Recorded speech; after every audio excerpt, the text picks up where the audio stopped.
Hola a tothom. Avui vull convidar-vos a la regió de Chernigivska. Es troba a la part nord d'Ucraïna. Avui veurem un museu en un poble proper anomenat Yagidne. El museu el gestionen voluntaris del poble que van viure l'ocupació russa l'any 2022. Després anirem al meu poble natal, Kulikivka, i veurem com treballen els voluntaris a Ucraïna. Veurem com teixeixen xarxes de camuflatge per als soldats que són a prop de la línia del front. Veurem persones que preparen aliments casolans per als soldats. També veurem els alumnes del Liceu de Kulikivka, que estan fent snacks per als soldats. Jo també sóc voluntària de la Fundació Siberiani. És una petita fundació del meu poble natal i intentem ajudar el nostre exèrcit.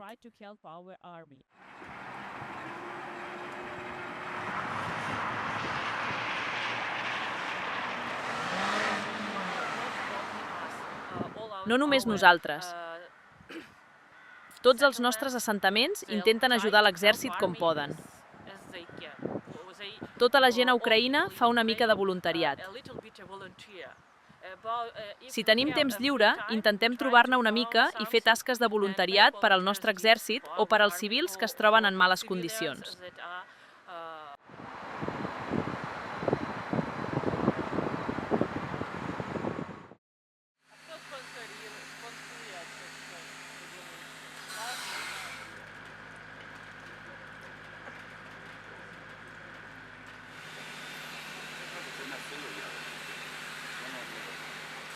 Aquest és el nostre poble, Yagidne. És petit, té unes 180 cases i fins a 400 habitants.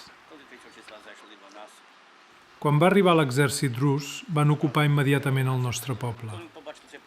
Quan van veure aquest soterrani, es van instal·lar a la part superior i van obligar la gent a baixar al soterrani.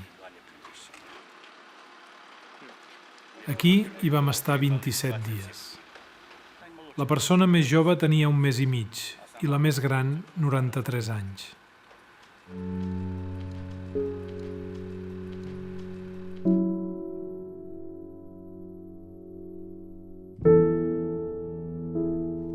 Passàvem les hores sense saber quants dies hi estaríem, què passava fora, ni quan ens alliberarien. Fèiem calendaris per a nosaltres mateixos a cada habitació. Aquests són simplement autògrafs de les persones. Teníem l'esperança que tothom continués viu, així que apuntàvem els noms de qui hi havia a cada habitació.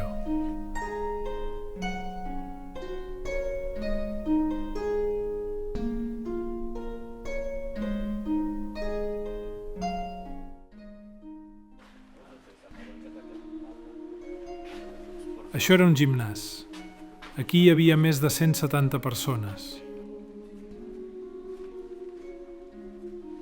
39 infants.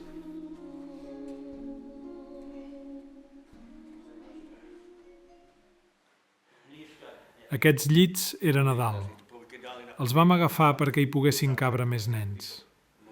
8 nens dormien aquí, 2 aquí a baix i 4 més aquí.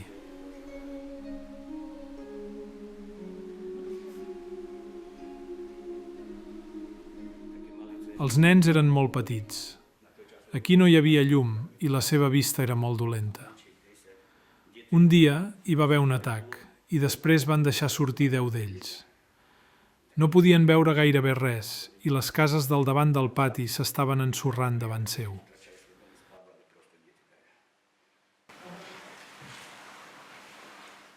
Les condicions aquí eren totalment insalubres.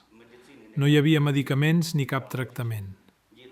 Els nens van començar a emmalaltir, es va estendre la varicel·la i arribaven als 40 de febre. La pell els agafava un color verdós. A alguns gairebé no se'ls podia reconèixer. Es van salvar, però el fet de no tenir ni tan sols medicaments per a ells era increïble. Aquí hi havia el nadó d'1 mes i mig. No feia altra cosa que plorar. La llet materna ja estava en mal estat. No hi havia res per donar de menjar al nadó. Quan ens van portar el diari, ens van dir que Zelensky havia signat la rendició, que s'havia exiliat a l'estranger i que ara havíem de col·laborar amb ells.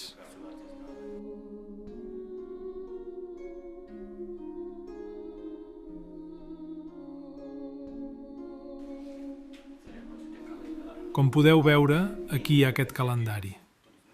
Tots els dies, des del primer fins al final. El dia 30 van començar a marxar, però ens van deixar aquí tancats al soterrani. Després del 30 de març van venir els nostres soldats i ens van alliberar, però la gent tenia por de tornar al poble.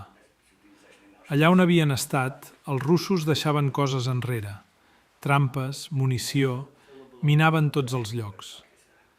A tot arreu podien deixar trampes. I la gent encara tenia por que els soldats russos poguessin tornar, perquè al bosc s'organitzaven i s'agrupaven.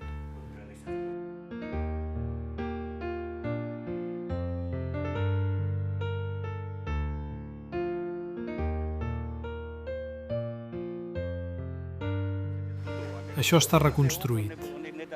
Aquí no hi havia finestres ni teulades, perquè el cobert també va ser cremat, i tot això s'està reconstruint. Voluntaris es van començar a unir a nosaltres a través d'un programa de voluntariat, després un altre. Van començar a portar finestres, portes, i com podeu veure, les cases ja estan totes cobertes. Un 10 o un 15% de la gent no ha tornat. Alguns encara tenen por.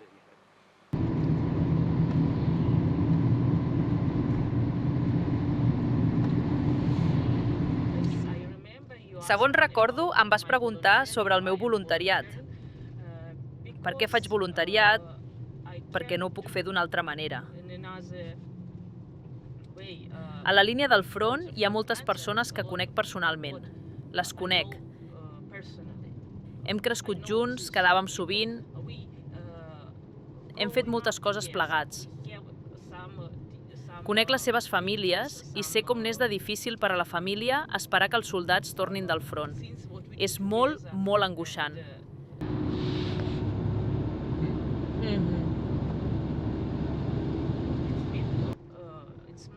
Són els meus amics, mestres, gerents, treballadors, conductors, persones que tenien una professió civil abans de la guerra i que han anat a la guerra per defensar el nostre país. No és un exèrcit professional. I, si tenim temps, m'agradaria anar al cementiri, si vols, i mostrar-te el passeig dels herois del nostre poble, que ja han mort per la nostra llibertat.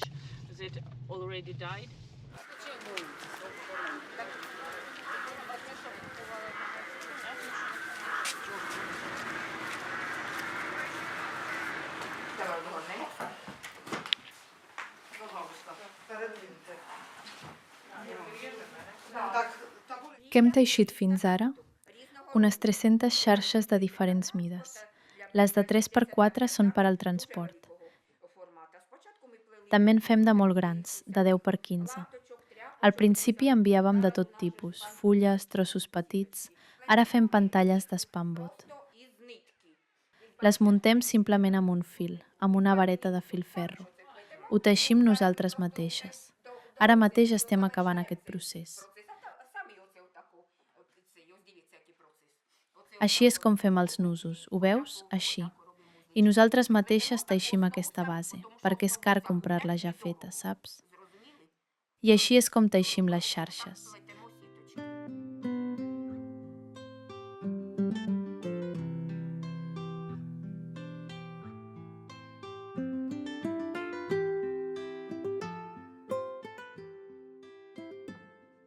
Després trencem la base amb espambot. A l'espambot és lleuger, és fàcil d'agafar aquesta xarxa, i la dels draps és més pesada.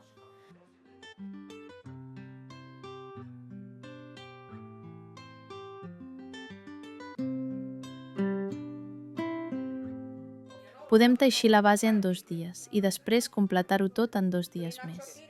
En general, de principi a fi són 3 o 4 dies, i el tramat complet també uns 3 o 4 dies. Tot això està fet a mà, no és gaire ràpid de fer. Tot es fa a mà. Tallem la cinta manualment.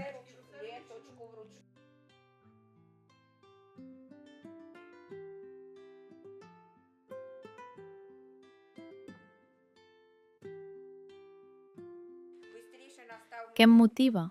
Doncs em motiva tant de bo la pau arribi aviat. Vull ajudar els meus nois perquè pateixin menys. L'Olga Vassilievna, una de les responsables, va dir que havia traslladat unes 30 xarxes a la frontera, saps? Els comandants de la unitat van dir que aquesta protecció els va ajudar molt.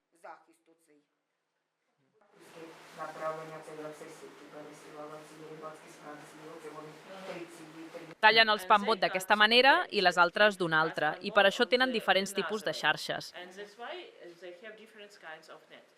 També està fet amb els mateixos materials, però sembla diferent. És per diferents èpoques de l'any, com l'estiu o l'hivern. Es diu terra, és un color que es diu terra. També tenim hivern, estiu, tardor, fulles, però sembla com el fang a la terra.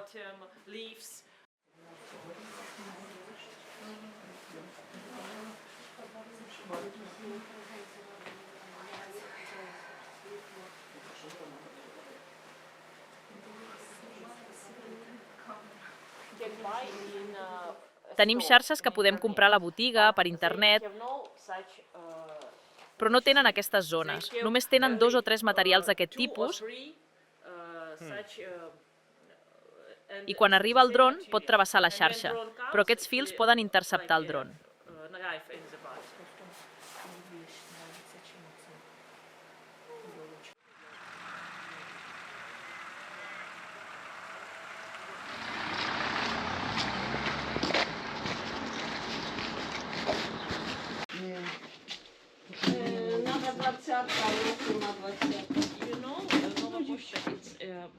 Nova Posta és una part molt important de la nostra feina.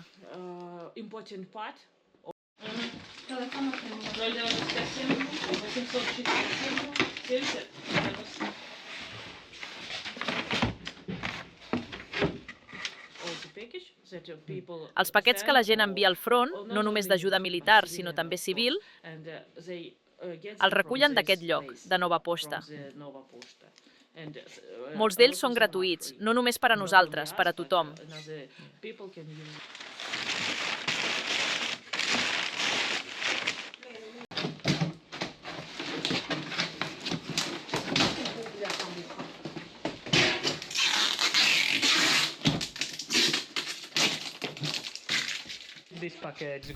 I on estàs enviant aquest paquet ara? Aquest va a la regió de Kharkiv, de Kulikivka a la regió de Kharkiv. El transport està al costat de l'oficina. Avui l'empaqueten i demà arribarà a la regió de Kharkiv.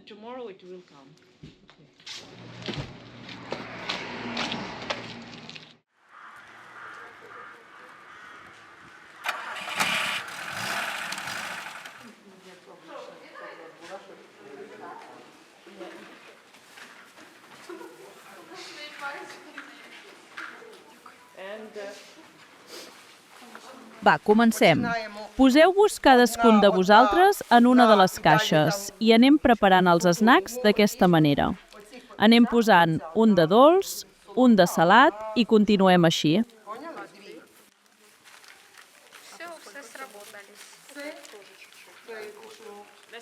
Ells tenen classes per aprendre a treballar, per aprendre oficis. En aquestes classes ara preparen aquests snacks.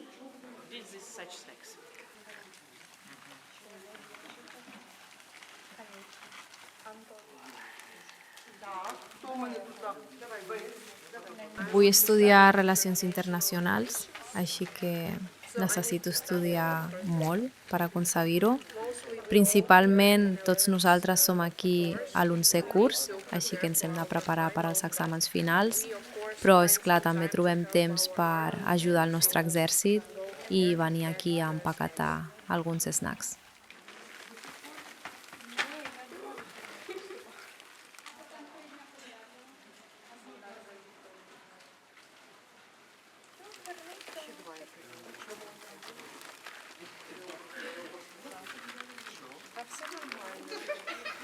Quan sonen les alarmes, trenquen els nostres plans, perquè no podem anar a l'escola amb normalitat, sense classes, sense plans.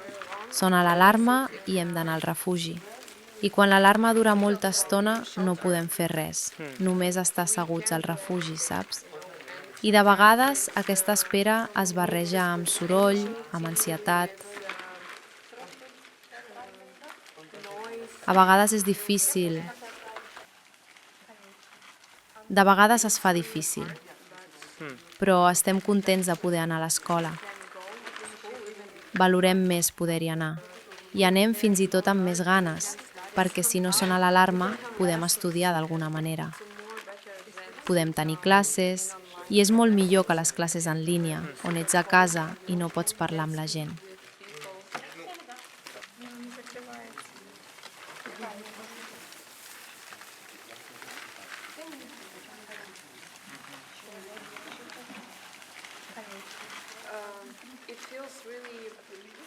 Si podem ajudar, ho fem. I és realment inspirador que puguem ajudar el nostre exèrcit d'alguna manera. Encara que només puguem ajudar empaquetant snacks i sabem que això els pot ajudar i aixecar-los l'ànim, podem donar-los suport d'aquesta manera. Així que ens sentim realment bé ajudant-los així.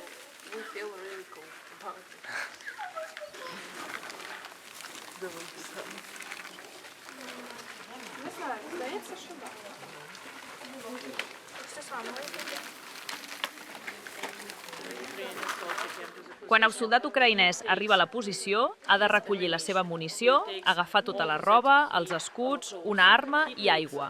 També ha de portar un Starlink i una bateria, totes les coses que necessita per sobreviure. I portar el menjar fins a les trinxeres és molt difícil pel pes de tot això.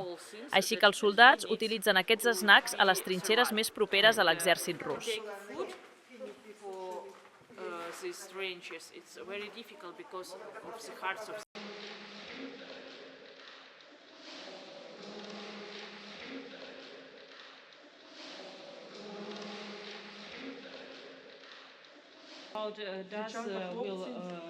Estic preguntant si fan classes sobre drons aquí. I ella diu que s'estudia una mica d'aquest tema a cada escola i que està finançat pel govern ucraïnès. Llavors els nens ucraïnesos en un futur sabran tots com fer servir els drons. Esperem que tots els joves ucraïnesos aprenguin a usar els drons, perquè amb l'alarma aèria diària no poden estudiar tan bé com necessiten, ja que quan sona l'alarma, durant mitja hora, una hora i mitja o dues, estan al refugi.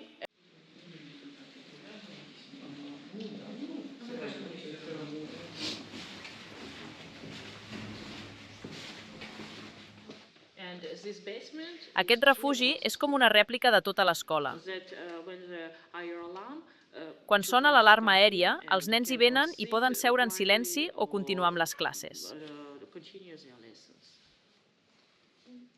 També tenen lavabo, una habitació d'infermeria, aigua i tot el necessari per estar en condicions normals.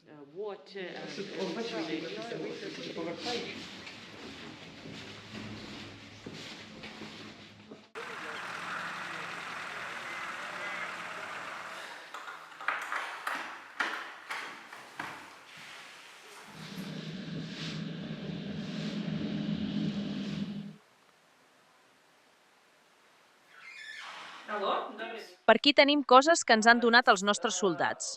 De moment, és una mena de zona de fotografies.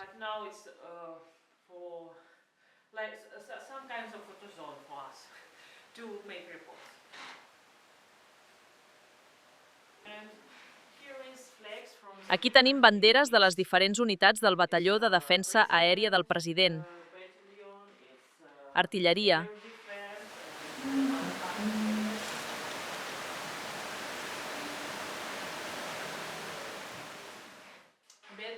i la medalla del nostre comandant en cap de les Forces Armades d'Ucraïna, Oleksandr Syrskyi, així com 2 medalles més d'una altra unitat pel nostre treball.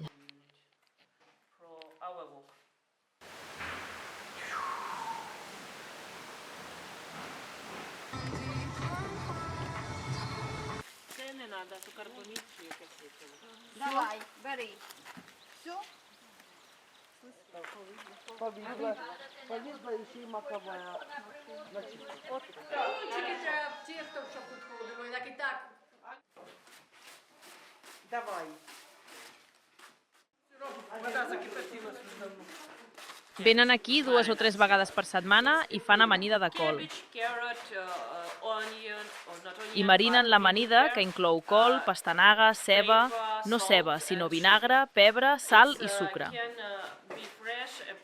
Pot mantenir-se fresca durant unes 2 setmanes, i per això ho fem, perquè pot aguantar fresca durant molt de temps.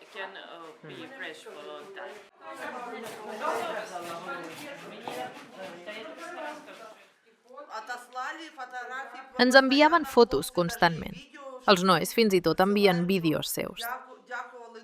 Estan molt agraïts perquè, com dir-ho, el menjar casolà no és com el menjar que compres a les botigues.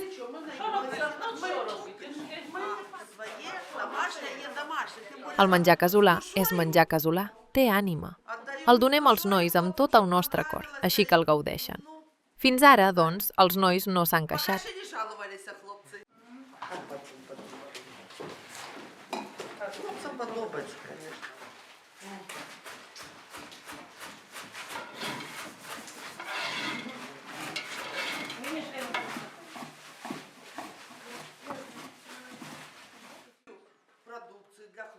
Alguns cusen, altres fan xarxes.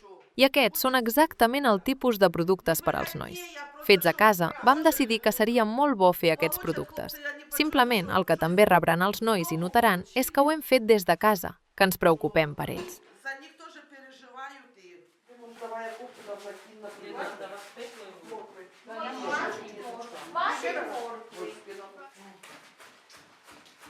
Van arribar els primers dies de la guerra.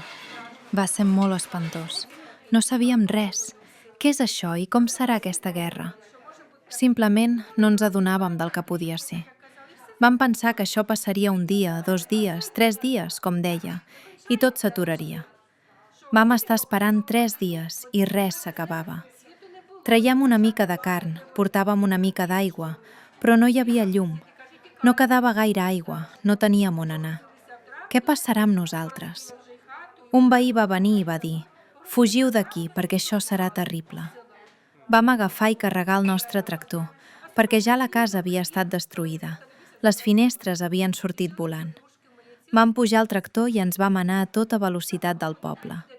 Vam anar a Kulikivka, al districte del costat. Fins i tot el gos va venir corrent.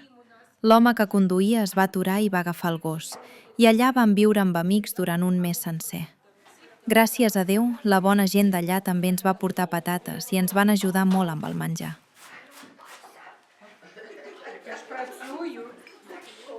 Els avions també sobrevolaven el nostre poble. Aquí també caien bombes. Sí, aquí i una mica més enllà, aquí mateix. I allà, a l'entrada, va caure sobre el bosc, a prop de la casa i del graner. Les vaques estaven ferides. El porc estava ferit, un gos també. Tot estava malmès. La situació era molt difícil, però vam sobreviure. Com qui diu, viscut i sobreviscut. Intentarem viure malgrat tot el que està passant i tot anirà bé per a Ucraïna, perquè som gent sincera, gent honesta, gent amable, gent de bon cor, i els nostres nois ens protegiran. I els ajudarem i tot anirà bé per a nosaltres. Glòria a les Forces Armades d'Ucraïna.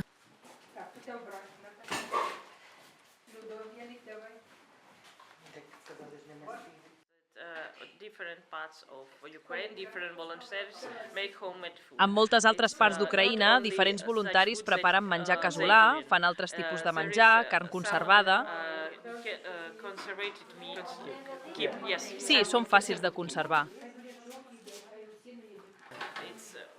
És molt saborós per als soldats.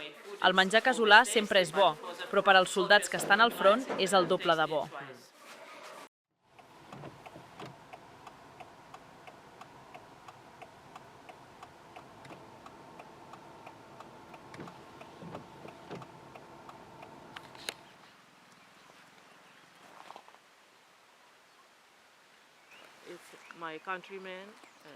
Són gent d'aquí, els conec de fa temps. Tenien professions civils, eren conductors, directors, obrers, professors.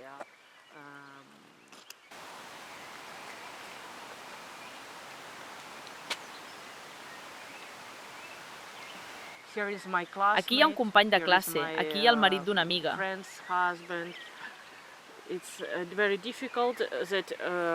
És molt dur que dones de la meva edat siguin vídues i els seus fills ja siguin orfes.